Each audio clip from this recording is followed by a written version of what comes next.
Bismillahirrahmanirrahim. Alhamdulillah wassalatu wassalamu ala Rasulillah. Insyaallah taala di kesempatan kali ini kita akan membahas sekilas tentang transaksi emas non tunai. Jadi transaksi emas tunai yang dimaksudkan oleh para ulama adalah ketika ada penjual dan pembeli bertemu di satu tempat, yang satu menyerahkan harga dan yang satu menyerahkan objek emas. Entah maknanya adalah emas dengan emas, maka wajib taqabud tunai dan wajib tamathul sama bobot. Atau misalkan emas dengan perak atau emas dengan mata uang, maka hanya wajib taqabud. Hadis yang menjadi landasan di dalam masalah ini adalah hadis Ubadah bin Samit dan juga hadis Abu Sa'id Al-Khudri, di mana Rasulullah SAW menyatakan adz-dzahabu bil-dzahabi wal fiddatu bil-fiddati mithlan bimithlin yadan biyadin, bahwa emas dengan emas wajib sama dan wajib tunai, demikian juga perak dengan perak. Adapun jikalau emas dengan perak atau emas dengan mata uang, maka hanya wajib tunai dan tidak masalah berbeda. Ini yang dimaksud dengan jual beli emas tunai. Jadi maknanya, asosiasi maknanya adalah pembeli dan penjual bertemu di satu tempat, yang satu menyerahkan harga dan yang satu menyerahkan objek yang ditransaksikan di tempat itu pada satu waktu yang sama tanpa ada jeda dan penundaan. Ini sepakat dibolehkan. Nah, berikutnya kita akan membahas tentang emas, jual beli emas non tunai. Jual beli emas non tunai itu kalau kita rincikan ada 3. Yang pertama adalah jual beli emas tetapi online.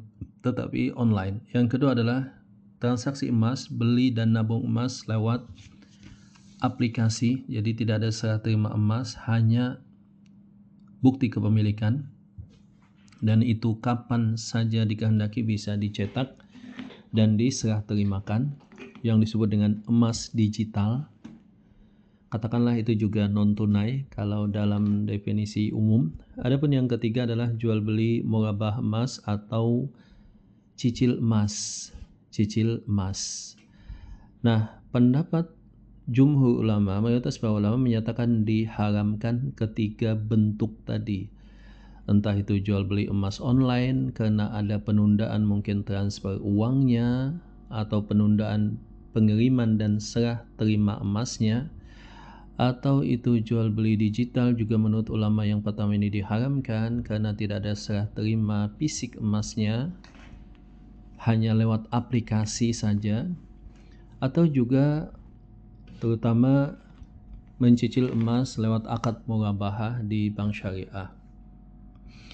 Mereka menyatakan dalilnya jelas bahwa hadisnya itu muhkam, hadisnya juga sahih. Rasulullah SAW melarang jual beli emas dengan emas, emas dengan perak, dan termasuk juga mata uang karena kesatuan illat, yaitu sebagai thaman. Ats-tsaman atau ats-tsamaniyah, sesuatu yang dijadikan sebagai alat tukar atau uang. Uang itu kan punya 3 fungsi.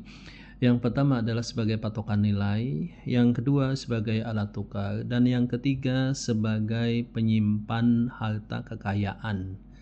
Nah, emas ya terpenuhi padanya intrinsic value ketiga tadi, alat tukar, untuk patokan harga, dan untuk simpanan kekayaan. Dan orang biasanya, kata ulama yang pertama ini, bukankah beli emas walaupun itu perhiasan itu juga untuk disimpan?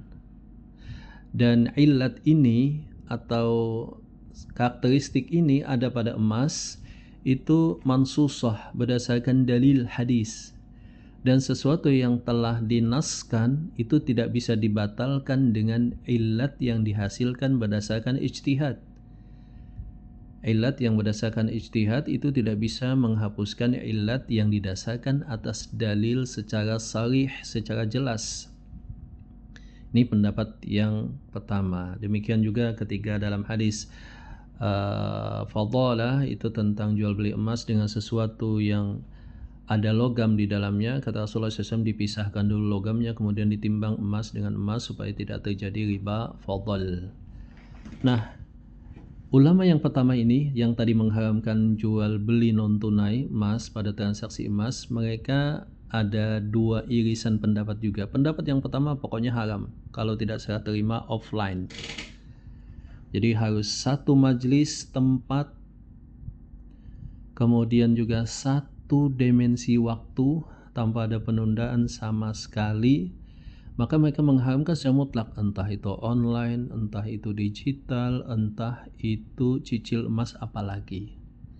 Nah, di kalangan pendapat ulama yang pertama ini ada juga yang sedikit moderat. Mereka menyatakan saat ini berbeda dengan zaman dulu. Teknologi telah begitu maju dan transaksi online serta digital itu lebih dominan dan lebih banyak. Maka harusnya harus dicarikan opsi dan juga adaptasi solusi-solusi. Misalkan mereka menyatakan jual beli online tidak masalah. Online-nya tidak masalah, digitalnya nggak masalah, yang penting tunai. Nah, tunai tadi konteks dan maknanya harusnya sesuai dengan kondisi kekinian. Contoh misalkan transaksi bisa online tapi COD nanti diakadkan kembali, atau misalkan bisa online atau digital tetapi dengan video call, misalkan karyawan di perusahaan emas tersebut menjadi wakil, atau misalkan online atau digital tetapi ada real fakta bahwa emas yang telah dibeli itu langsung dipisahkan dengan serial number kepemilikan dan pada satu berangkas khusus, ya maka itu kata para ulama harusnya bisa menjadi opsi dan solusi semasa tunai langsung saat itu. Jadi ini lebih adaptasi dengan kondisi kekinian dan saya lebih condong kepada pendapat yang pertama, mengharamkan transaksi emas, sebab emas wajib tunai, tetapi saya condong pada adanya pembahasan dan kajian ulang tentang definisi tunai tadi ketika dikaitkan dengan transaksi online dan digital. Nah, pendapat yang kedua ini mereka sangat fleksibel, dalam artian sangat memandang bahwa tidak masalah jual beli emas. Zaman dulu emas dan perak konteksnya adalah atsaman, dijadikan mata uang. Saat ini sudah tidak jadi mata uang. Maka illat itu wujudan wa adaman. Kalau ada ya diperlakukan hukumnya, kalau nggak ada kenapa harus dipaksakan seperti konteks zaman dulu. Seperti itu. Maka mereka menyatakan dengan demikian jual beli emas dan perak yang dalam kondisi satu masyarakat tidak dijadikan mata uang, dijadikan komoditas, objek jual beli, sil'ah dalam bahasa Arabnya, itu tidak masalah jikalau ada perbedaan nilai bobot, dan juga tidak masalah kalau ada perbedaan bobot atau nilai yang disebut dengan tamathul, dan tidak masalah tidak tunai atau tidak taqabud di dalam bahasa Arabnya. Mereka melandaskan yang pertama tadi, ilatnya sudah nggak ada lagi. Kemudian yang kedua, mereka menganalogikan, misalkan seseorang katakanlah berlaku emas dan perak sebagai mata uang. Kemudian datang ke tukang tempa perak atau emas. Dia ingin dinarnya perak, mata uang perak, atau dinarnya mata uang emasnya, atau dirhamnya mata uang peraknya dijadikan perhiasan. Maka kan dia datang ke tukang tempa, pengrajin emas atau perak. Nah, dia minta ditempa. Kalau dinar itu ditambah logam lain supaya bisa dibentuk, bukankah dia memberikan upah setelah itu dari dinar dan dirham yang dia miliki? Dan bukankah itu ada perbedaan bobot, ya, gramasi, ada perbedaan kuantitas, dan itu kan berarti khusus. Kalau ilatnya sebagai mata uang tadi tidak ada lagi, boleh adanya perbedaan atau al-fadl. Kalau itu dibolehkan berarti bolehnya adanya penundaan, tidak takabut apalagi. Nah, seperti itu latar belakang analogi kasus yang disebutkan. Misalkan datang ke tempat tempa besi, tempa emas maksud saya, atau tempa perak, kemudian tukang peraknya berkata, atau tukang tempa pandai emasnya berkata, ini lama, butuh waktu lama, nah ini pas sudah ada yang sudah jadi, bagaimana kalau ini saja? Seperti itu kan ada transaksi walaupun tunai tapi kan ada fadl. Nah, ketika fadl dibolehkan dalam kasus spesifik seperti itu, berarti juga dibolehkan adanya penundaan atau nasa, penundaan waktu. Nah, ini di titik ini sebagian para ulama membolehkan cicil emas dan tidak tunainya emas serta beda nilainya emas dengan perak atau dengan mata uang. Apalagi kaum muslimin juga sangat berhajat akan jual beli emas dan investasi emas, kata para ulama, maka yang demikian tidak masalah. Ini dipatwakan misalkan oleh ini juga dulu dibolehkan, contohnya disebutkan di dalam beberapa kitab oleh sahabat Muawiyah. Kemudian ada beberapa qaul di dalam mazhab Malikiyah dalam kasus emas yang ditempa dan diolah. Demikian juga dinisbatkan qaul ini kepada Imam Ibnu Taimiyah dan Imam Ibnu Qayyim.